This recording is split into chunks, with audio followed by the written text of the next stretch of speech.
Hello, you're watching World Talks on TVP World. My name is Sascha Fahrbach. Poland has announced a landmark deal to purchase 3 Swedish Saab submarines, a move aimed at modernizing its aging fleet and strengthening Baltic Sea defenses amid rising regional tensions with Russia. The A-26 vessels, equipped for shallow water operations, special forces deployment and advanced surveillance, are set to arrive from 2030 onward under the ORCA program. Now to discuss what that means, we're joined by Andrzej Dybczyński, former president of the Łukasiewicz Research Network. Good to have you on TVP World. Good morning. Good morning. Thank you for inviting me. I'd like to get your thoughts, first of all. I mean, these are 3 Saab submarines, the A-26. First of all, what does this mean in terms of the power that it gives, the ability, the operations, the significance of that deal for Poland? Before I get to this point, let me underline 2 incredibly important facts from my perspective and from the Polish perspective. First of all, the most important thing about this decision is that finally the decision was made. So Polish ORCA program, the program about purchasing the submarines, was postponed for last 15, 20 years. So whatever Saabs we would declare yesterday, today, I would definitely say, great, finally we got it. Secondly, let me cool the emotions a bit. So the contract was not signed yet. As Deputy Prime Minister Mr. Kosiniak-Kamysz declared yesterday, now we will start the negotiation, and the submarines are just one element of the negotiation package, which includes also technology transfer, which includes the role of Polish industry in construction of the submarines and offset programs. So once the contract is finally signed, then we will be able to credibly assess that decision.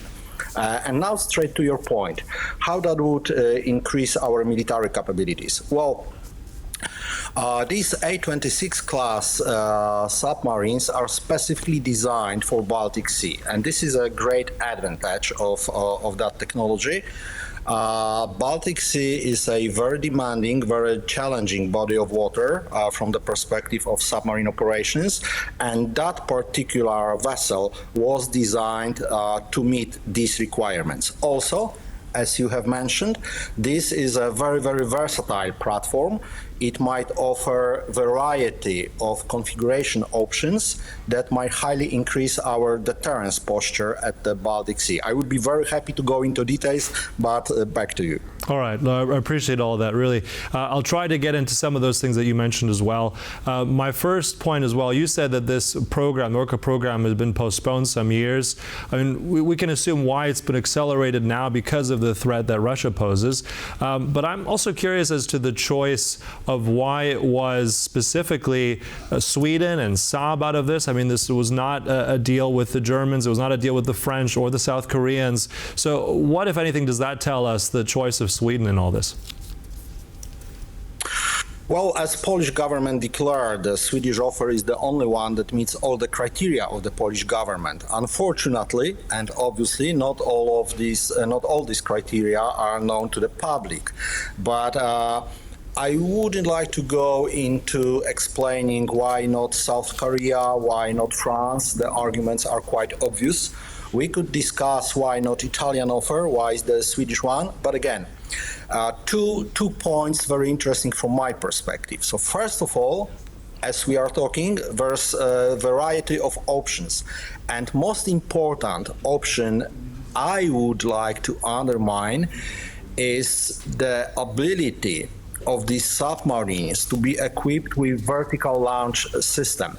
So possibly, well, we know that Swedish designed the submarine in such a way that it can be able to launch missiles, cruise missiles, with the range over 1,000 kilometers. That would mean that Polish deterrence option, if the submarine is equipped with that system, would highly increase, because, being very, very frank, Moscow is in our range, and Russian strategists and Russian decision makers would have to take into consideration that opportunity, that Polish capability, planning any moves against Poland. The big question is, if Poland will decide to purchase the submarine with that vertical launch system.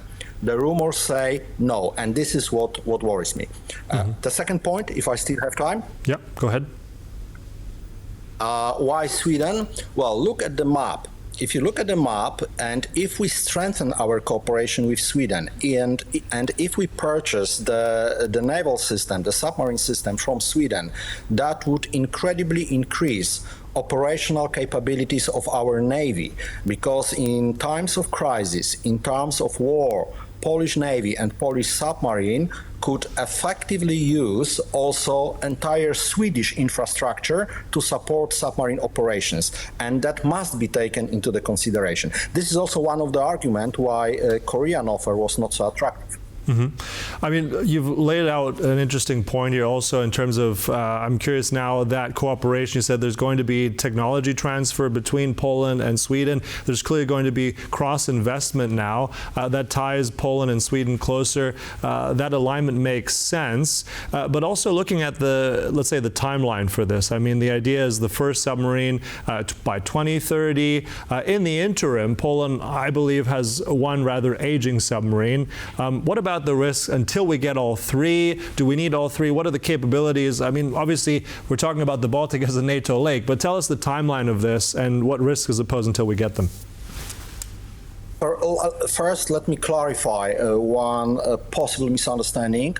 We don't know the details, but probably Sweden will offer us A-19 class submarine. After midlife upgrade, we as this gap filler between we get to the final A-26. That would mean that our seamen would train on relatively modern and very close to the final purchase equipment. This is very important. And after clarifying that misunderstanding, sorry if you could repeat your question, because I have too many aspects to talk about. Yeah, no, I was just curious about in the interim period, as you said, and also the timeline in terms of 2030. You know, that's still some time away, isn't it? So the risks associated with that. Well, I fully agree with you, but again, submarine weapon system is not something you buy from the shelf, right? It must be constructed, it must be commissioned. It takes years. There are two other risks I would like to undermine. The Swedish program is also, the A-26 program is also postponed at least for 10 years, but rather due to political issues than technological issues. Secondly, well, let's be clear where the risk is. A-26 Blekinge-class submarine have not sail set yet. This is not the submarine that was tested in practice. This is still the first submarine for the Swedish Navy, is still under construction. And of course, that creates a risk that the program might be postponed. We might expect some future problems we cannot predict right now. But again, this is why I'm saying that postponing this Polish decision for 15 or 20 years was the scandal, because we would be in completely different place if we made the decision 10 years ago or 5 years ago. Let me make a very, very bitter comment, which I quite often have in mind when observing Polish decision-making process. The problem of this country is that nobody in this country got to jail for not making the decision. And this is what happens if we have such a posture. All right. And then also, you mentioned, I mean, this is a process. I mean, like any new systems, it does take time. But I'm curious also in the element of how much, I mean, with Poland investing a lot in its defense, one of the top spenders in NATO, but also let's bring in the European Union element to this safe mechanism in terms of that. How much, if anything, has that contributed to this kind of, let's say, the industrial capacity assets from the European Union? Is this involved at all? Has this helped in this way? There are two aspects of your question. So first of all, as I have said at the beginning, once we know the contract, when the contract is signed, we will be able to assess its impact of Polish industry capabilities, on Polish technology development and the transfer of technologies. We need to wait here. These negotiations definitely will not be easy, and we should keep our fingers crossed for the Polish negotiators and the Polish government. In terms of the safe mechanism, for some reason the safe mechanism was not used to support this purchase, but I wouldn't be very, very pessimistic about that, because even if we do not use the safe mechanism for this particular purchase, it can free the money, or we can use this money to supplement other military spendings, other military purchases for the Polish army. So this is, this is like the back of the money, and within the back we still have a safe part of it. All right. So in conclusion now, in terms of, you said, this is still an ongoing process, details need to be hammered out, but what is the takeaway now in the near future with this kind of deal going forward, although the specifics are still not there? What do you want the public and, let's say, the adversaries of Poland to know in all this? Well, my message would be limited to 3 points. First of all, the first message to the Russian decision makers: be careful, or start to be careful, because now, within a couple of years, you might be in our range. If you think about bombing Warsaw, think that possibly we will be able to bomb Moscow. That's the first point. The second point: strengthening the northern flank, strengthening the cooperation with Nordic states, and what I call building an alliance within an alliance. NATO is composed of many, many countries, and the decision-making process within NATO might be very difficult. Now, strengthening the cooperation. On this note, I'm afraid to jump in there, but we'll have to conclude there. Strong words indeed, a good sign for the strategic posture of Poland and NATO. Thanks so much, Andrzej Dybczyński there. Appreciate it.